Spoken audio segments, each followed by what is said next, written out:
두로에 관한 경고라. 다시스의 배들아, 너희는 슬피 부르짖을지어다. 두로가 황무하여 집이 없고 들어갈 곳이 없으며 이 소식이 기띔 땅에서부터 그들에게 전파되었습니다. 바다에 왕래하는 시돈 상인들로 말미암아 부요하게 된 너희 해변 주민들아, 잠잠하라. 시올의 곡식 곧 나일의 추수를 큰 물로 수송하여 드렸으니 열국의 시장이 되었도다. 시돈이여, 너는 부끄러워할지어다. 대저 바다 곧 바다의 요새가 말하기를 나는 산고를 겪지 못하였으며 출산하지 못하였으며 청년들을 양육하지도 못하였으며 처녀들을 생육하지도 못하였다 하였습니다. 그 소식이 애굽에 이르면 그들이 두로의 소식으로 말미암아 고통받으리로다. 너희는 다시스로 건너갈지어다. 해변 주민아, 너희는 슬피 부르짖을지어다. 이것이 옛날에 건설된 너희 희락의 성, 곧 그 백성이 자기 발로 먼 지방까지 가서 머물던 성읍이냐. 면류관을 씌우던 자요, 그 상인들은 고관들이요, 그 무역상들은 세상의 존귀한 자들이었던 두로에 대하여 누가 이 일을 정하였느냐. 만군의 여호와께서 그것을 정하신 것이라. 모든 누리던 영화를 욕되게 하시며 세상의 모든 교만하던 자가 멸시를 받게 하려 하심이라. 딸 다시스여, 나일같이 너희 땅에 넘칠지어다. 너를 속박함이 다시는 없으리라. 여호와께서 바다 위에 그의 손을 펴사 열방을 흔드시며 여호와께서 가나안에 대하여 명령을 내려 그 견고한 성들을 무너뜨리게 하시고 이르시되, 너 학대받은 처녀의 딸 시도나, 내게 다시는 희락이 없으리니 일어나 기띔으로 건너가라. 거기에서도 내가 평안을 얻지 못하리라 하셨느니라. 갈대아 사람의 땅을 보라. 그 백성이 없어졌나니 곧 아수르 사람이 그곳을 들짐승이 사는 곳이 되게 하였으되 그들이 망대를 세우고 궁전을 헐어 황무하게 하였느니라. 다시스의 배들아, 너희는 슬피 부르짖으라. 너희의 견고한 성이 파괴되었느니라. 그날부터 두로가 한 왕의 연한같이 70년 동안 잊어버린 바 되었다가 70년이 찬 후에 두로는 기생의 노래같이 될 것이라. 잊어버린 바 되었던 너 음료의 수금을 가지고 성읍에 두루 다니며 기묘한 곡조로 많은 노래를 불러서 너를 다시 기억하게 하라 하였느니라. 70년이 찬 후에 여호와께서 두로를 돌보시니 그가 다시 값을 받고 지면에 있는 열방과 음란을 행할 것이며 그 무역한 것과 이익을 거룩히 여호와께 돌리고 간직하거나 쌓아두지 아니하리니 그 무역한 것이 여호와 앞에 사는 자가 배불리 먹을 양식, 잘 입을 옷감이 되리라. 아멘. 최근에 대기업 일가의 아나무인격인 어떤 행동들이 언론에 많이 화두가 되곤 합니다. 직원들 혹은 하청업체에 대해서 갑질하는 이 일들이 언론에서 많이 오르내리고 있는데, 있는 자들이 되면 교만해지기 쉽고 자기가 이룬 것이라는 착각에 하늘 높은지 모르고 높은 자리에 앉고 싶어하는 것이 인간의 죄된 본성이라는 생각을 그런 사건을 통해서 한번 해보게 됩니다. 교만은 모든 죄의 근원으로서 성경에 쓴 이 교만을 경계하라고 우리에게 말하고 있습니다. 우리는 오늘 두로의 심판에 대한 이 메시지를 통해서 이 교만에 대해서 한번 더 생각해 보게 됩니다.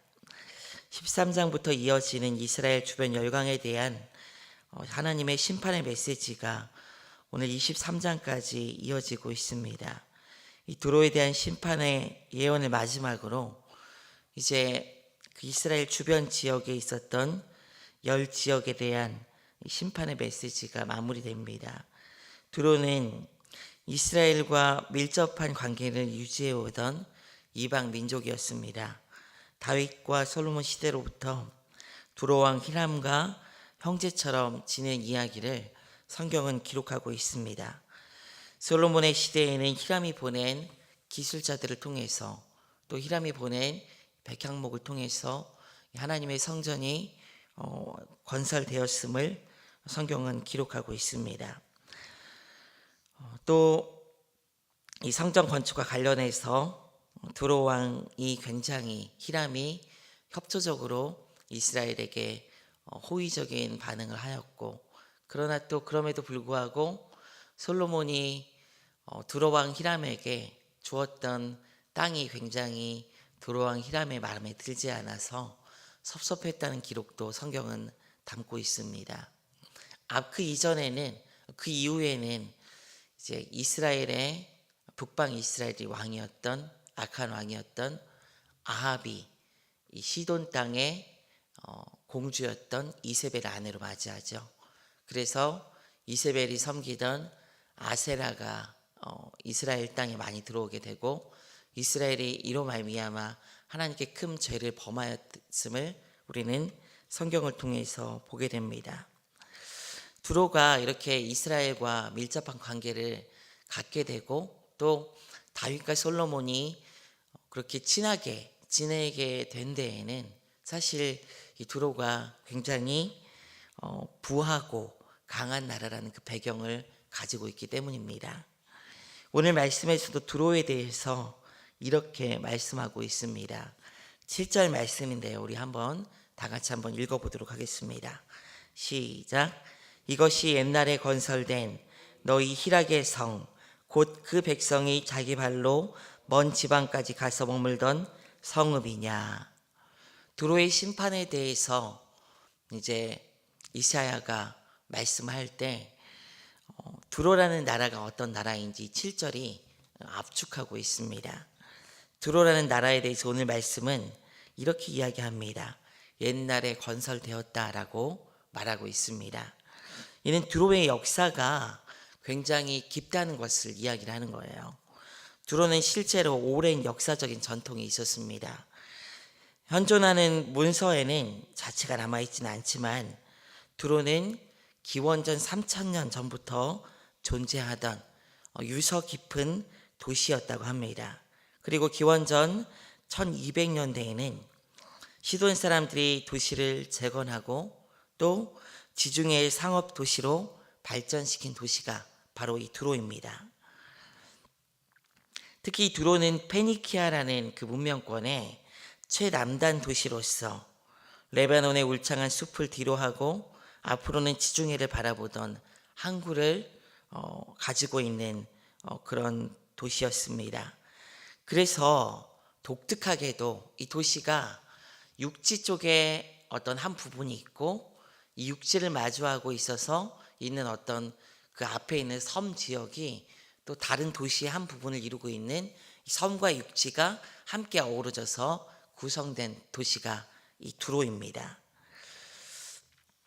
이 섬은 천연의 요새였을 뿐만 아니라 이 두로가 항구가 발달했기 때문에 강력한 해상권을 가지고 있었기에 앞서 많은 나라들이 점령하려고 했지만은 이 두로가 이 모든 나라들의 강력한 고대 열강들의 그런 전쟁들을 다 막아냈던 그런 도시였습니다.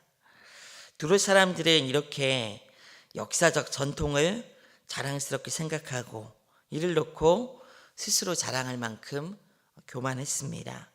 또 두로는 희락의 성이라고 이야기합니다. 당시 두로는 중개무역으로 성장했던 해운국이었습니다. 그래서 아마 그 사회는 다양한 민족이 섞여 있었을 것이다 라고 학자들은 이야기하기도 합니다. 경제적으로 강력한 힘을 가지고 있었어요. 그래서 두로는 당시 문명권으로 이야기하면 페니키아 문명권에 속하는데, 이 페니키아는 항구들을 중심으로 상업 도시들로 성장했던 나라가 이 페니키아입니다. 그래서 뒤이어서 보게 되면 7절 말씀에서 두로는 백성이 자기 발로 먼 지역까지 나가서 머물던 성읍이다라고 말하고 있습니다. 식민지를 개척하고 기회가 되면 여건만 허락하면 그 지역에 가서 머물고 도시를 세웠던 그런 문명권에 속한 나라가 이 두로였습니다. 그래서 지중해의 상권을 장악할 수 있었죠. 그래서 이 해상권으로 강력한 부를 축적하고 그 지경을 넓혔던 나라가 이 두로였던 것입니다. 두로는 7절 말씀과 같이 역사와 전통이 있었고 풍성한 부를 가지고 있었고 또 해상권을 바탕으로 경제적 어떤 힘을 축적하고 있었던 나라였습니다. 여러분 한번 생각해 보세요. 전통이 있고 역사가 있습니다. 거기에다 강력한 부를 가지고 있고 또 그 지경까지 이 부를 바탕으로 넓힌 나라가 이 두로입니다. 부와 전통이 있고 지경까지 넓습니다. 어느 누구도 이 두로가 망할 것이라고는 생각할 수 없었던 나라가 이 두로라는 거예요. 그 정도로 탄탄한 나라가 이 두로였습니다. 그러나 이 두로에 대해서 이사야는 하나님의 심판의 메시지를 오늘 말씀에서 선언하고 있습니다. 이 과정이 1절부터 차근차근 나타나게 돼요. 두로의 멸망 소식이 먼저 다시스의 배들에게 전달이 돼요. 그래서 23장 1절에서는 이렇게 기록합니다. 두로에 관한 경고라. 다시스의 배들아, 너희는 슬피 부르짖을지어다. 두로가 황무하여 집이 없고 들어갈 곳이 또 없으며 이 소식이 기띔 땅에서부터 그들에게 전파되었습니다. 먼저 이 배들을 통해서 증거되고 있음을 볼 수가 있습니다. 왜냐하면 두로가 해상권을 바탕으로 성장했던 나라이기 때문이에요. 그래서 이 배들을 통하여 이 두로의 심판의 메시지가 다른 지역으로 전파될 것을 말하고 있는 것입니다. 이 배들의 슬픔을 통해서 두로가 심판에 처할 것을 오늘 이사야는 경고합니다. 특히 2절에서는 1절 이후에 2절에서는 이에 대해서 잠잠하라라고 표현하고 있는데 이 말은 잠잠하라라는 말보다는 번역을 좀 정확하게 더 의미를 살펴서 하게 되면은 슬퍼하라라는 말이 더 정확합니다. 그래서 앞선 번역과 1절 번역과 그래서 어울리게 돼요. 시돈 상인들에 의해서 성장한 두로에 대해서 이제 슬픔 가운데 잠잠히 있을 것을 슬퍼하라라고 말하고 있습니다. 이 두로의 멸망 소식이 이제 다시스의 배를 통해서 어디로 증거되냐면은 애굽으로 퍼져나가게 됩니다. 3절은 시올의 곡식 곧 나일의 추수를 큰 물로 수송하여 드렸으니 열국의 시장이 되었도다라고 이야기합니다. 두로가 중개업을 한다고 했죠. 그래서 이 애굽에 대해서 애굽이 가지고 있었던 당시 그 재화가 무엇이냐면은 곡식이었습니다. 나일강의 어떤 풍성한 그런 하수를 바탕으로 해서 곡식이 굉장히 많이 났던 곳이 애굽이었어요.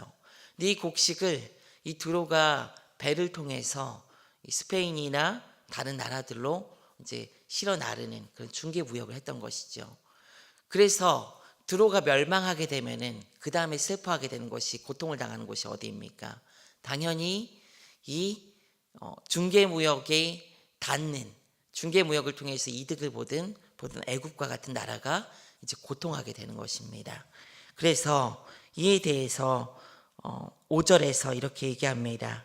그 소식이 애굽에 이르면 그들이 두로의 소식으로 말미암아 고통 받으리로다 라고 말하고 있는 것입니다.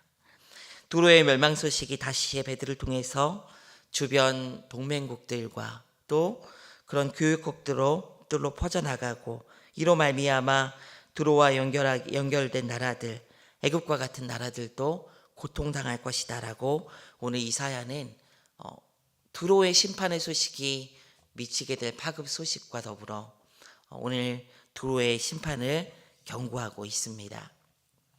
이 두로의 심판은 실제로 알렉산더 대왕에 의해서 완전히 일어서지 못할 정도로 이제 역사상으로는 나타나게 됩니다.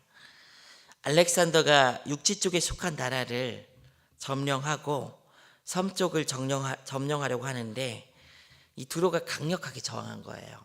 이 알렉산더가 두로를 완전히 괴멸시키기 전에 앞서 그 열강이었던 고대 근동의 열강이었던 아수르, 바벨론과 같은 그런 나라들이 네 차례나 이 두로를 점령하려고 했습니다. 그런데 육지 쪽은 다 점령했어요. 알렉산더와 같이. 근데 섬이라고 했잖아요. 이 섬에서 강력하게 저항하면서 배들이 이제 경제의 중심이기 때문에 교역을 그대로 여전히 하는 거예요. 그러니까 이 두로가 멸망하지 않고 버틸 수 있었던 겁니다. 근데 알렉산더는 이 두로가 끝까지 저항하는 것을 보고 심기가 불편했던 거예요. 그래서 육지 쪽을 다 점령하고 도시를 전부 다 파괴한 다음에 그 폐기물을 가지고 섬까지 다리를 놓게 됩니다. 그래서 다리를 쭉 놔가지고 육지랑 연결해 버린 거예요. 두로가 아무리 강력한 해상권을 가지고 있다고 해도 이렇게 무지막지하게 공격한 알렉산더의 공격에 의해서 그 섬 쪽 지역도 완전히 괴멸되게 돼요. 알렉산더는 정말로 화가 나서 2,000명이나 되는 사람을 십자가에 달려서 매달아서 죽이고, 그리고 3만 명이나 되는 두로의 시민을 노예로 팔아버렸다고 합니다. 그냥 저항하지 않고 그것을 그냥 항복을 하면은 알렉산더는 그냥 그 나라의 자치권을 인정해 준 사람이었어요, 그 당시에. 그런데 강력하게 저항하게 되자 이 두로가 이렇게 심각하게 괴멸되게 되는, 역사상에서 다시 그 부를 이전만큼 회복하지 못한 그런 나라가 되어버렸습니다. 근데 이 심판을 누가 하느냐? 오늘 말씀은 이 심판의 주체에 대해서 명확하게 이사야를 통해서 강조를 합니다. 이사야 23장 8절하고 9절 말씀인데 우리 다 같이 한번 읽어보도록 하겠습니다. 면류관을 씌우던 자요, 그 상인들은 고관이요, 그 무역상들은 세상의 존귀한 자들이었던 두로에 대하여 누가 이 일을 정하였느냐? 만군의 여호와께서 그것을 정하신 것이라. 모든 누리던 영화를 욕되게 하시며 세상의 모든 교만하던 자가 멸시를 받게 하려 하심이라. 두로의 심판을 누가 정하셨다고 합니까? 하나님께서 정하셨다고 이사야가 묻고 이사야가 답하고 있습니다. 묻고 답하고 있어요. 그만큼 하나님께서 하셨다는 것을 이사야는 명확하게 짚고 넘어가고 있는 것입니다. 하나님은 이 세상에 누구보다 크고 무한하신 분입니다. 그 하나님께서 손대시면은 아무리 강하고 아무리 무너질 것 같지 않은 요새이다 할지라도 그 나라는 멸망하게 됩니다. 이것이 이사야가 말하고 싶은 메시지예요. 하나님을 그래서 의지하고 두려워해야지, 세상의 다른 것을 의지하고 두려워한다면 입으로는 하나님을 전능하고 무한하시다고 아무리 고백한다 할지라도 실제로는 그렇게 믿음과 일치된 삶을 살고 있지 않은 것이며, 그로 말미암아 하나님께서는 그 삶을 앞선 두로와 같이 교만하게 된다면은 철저하게 그 심판을, 하나님의 심판이 임하게 하시는 분임을 성경에서는 말하고 있습니다. 사랑하는 성도 여러분, 혹시 두로와 같이 돈, 부, 권력, 역사, 이런 것들이 여러분들에게 여러분들을 높이는 수단이 되고 있지는 않은지 한번 생각해 보시길 원합니다. 두로의 심판의 이유는 명확하게 나타나요. 교만이다라고 명확하게 이사야는 짚고 있습니다. 9절 말씀에서 모든 누리던 영화를 욕되게 세상의 모든 교만한 자가 멸시받게 하기 위해서 하나님께서는 두로를 심판한 것이다 라고 이야기합니다. 그러면서 그 두로에 대해서 교만했다라고 말하고 있어요. 하나님은 교만을 가장 싫어하시는 분이십니다. 힘이 있고 돈이 있고 역사까지 있습니다. 두로의 상황이 이랬어요. 힘이 있고 돈이 있고 역사가 있었습니다. 이런 상황에서 교만해지지 않기가 여러분 더 어려운 것이 인간이에요. 사실은 한 가지만 있어도 쉽게 교만해지는 것이 여러분 사람 아닙니까? 역사가 있고요. 그 역사로 자랑하는 것이 사람입니다. 또 돈이 있으면 그것으로 자랑하는 것이 사람이에요. 지식이 있으면 다른 건 없다 해도 그것으로 자랑하는 것이 사람입니다.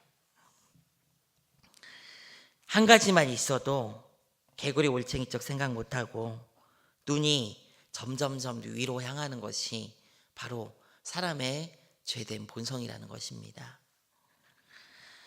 그래서 감당하지 못할 지식, 감당하지 못할 돈, 감당하지 못할 힘은 축복이 아니라 오히려 저주가 되기 쉬운 것입니다. 지금은 그것 가지고 자기를 높일 수 있고요. 지금은 그것 가지고 다른 사람 앞에서 목을 곧게 하면서 자랑할 만하게 보일 수 있습니다. 그런데 하나님께서는 그것으로 말미암아 어떻게 한다고요? 그것으로 높아지면은 반드시 치시는 분이 하나님이세요. 실제로 성경에서도 교만은 인류의 죄의 시작이며 하나님처럼 되려 하는 모양으로 그 교만의 힘이 드러납니다. 선악과를 따먹을 때도 바벨탑을 세울 때도 그 후의 모든 죄악들이 결국 하나님을 하나님으로 인정해드리지 못한 것에서 시작되었습니다. 이것이 교만이에요. 그리고 자신이 하나님처럼 되려고 하는 그 마음이 바로 교만입니다. 교만한 자는 결국 하나님을 알지 못하고 신자일지라도 하나님을 제대로 믿을 수 없게 만드는 것이 바로 이 교만입니다. 그리스도인들은 철저한 자기 부인에서 그 경건이 유지될 수 있으며 자신의 죄인됨을 하나님 앞에 고백함으로 말미암아 은혜를 누릴 수 있는 삶을 살아가게 되는 줄 믿습니다. 자신을 낮추는 자만이 말씀을 듣고 인정하고 받아들일 수 있습니다. 자신이 높다고 생각하는 사람이 말씀이 들리겠습니까, 여러분? 사랑하는 성도 여러분, 교만을 멀리하십시오. 두로라는 나라의 교훈을 통해 내가 지금 나를 남보다 낮게 여기고 있다면, 나를 높이는 삶의 태도를 가지고 있다면, 더군다나 내가 가지고 있는 두로의 자랑거리와 같은 것들이 나를 높이는 이유가 된다면 주님 앞에서 회개하고 꿇어 엎드리시기를 원합니다. 은혜로 지금 여기 서 있음을 주님 앞에 겸손하게 고백하시고 주님 앞에 두렵고 떨림으로 서시는 우리 모두가 되기를 주님의 이름으로 부탁드립니다. 다 같이 기도하겠습니다. 하나님 감사합니다. 두로라는 나라의 심판을 통하여 교만을 싫어하시고 자신에게 낮추는 자에게 은혜 베푸신 하나님이심을 우리에게 말씀하여 주심에 감사드립니다. 우리의 삶을 돌아보며 아버지 하나님께서 허락하신 복과 하나님께서 허락하신 그 재화들 하나하나가 우리를 교만하게 하는, 우리를 높이는 그런 저주가 되지 않도록 늘 돌아보게 하시며 하나님 앞에서 주신 것들로 말미암아 우리가 주님 앞에 더 겸손하게 그것을 가지고 섬기는 인생들을 살아갈 수 있도록 아버지께서 우리의 마음을 붙들어 주시고 인도하여 주시옵소서. 혹 우리가 가진 것들이 우리를 높이고 있다면은, 우리의 목을 곧게 하고 있다면 주님, 우리의 마음 깊은 곳에서부터 깨달아 주님 앞에 겸손하게 다시 무릎 꿇고 회개하며 나아가 우리의 죄인됨을 고백하게 하시고 우리가 하나님 앞에 선 티끌만도 못한 그런 존재임을 깨닫고 알게 하셔서 오직 하나님 앞에 은혜로 나아가며 하나님께서 우리를 부르심으로 말미암아 하나님의 그 은혜를 누리고 있음을 깊이 있게 알게 하여 주시옵소서. 주님 앞에 늘 겸손하게 나아가 하나님 앞에 믿음으로 설 수 있는 귀한 인생을 살아드리는 복된 인생 될 수 있도록 역사하여 주시옵소서. 감사드리며 살아계신 우리 주 예수 그리스도의 이름으로 기도드리옵나이다. 아멘.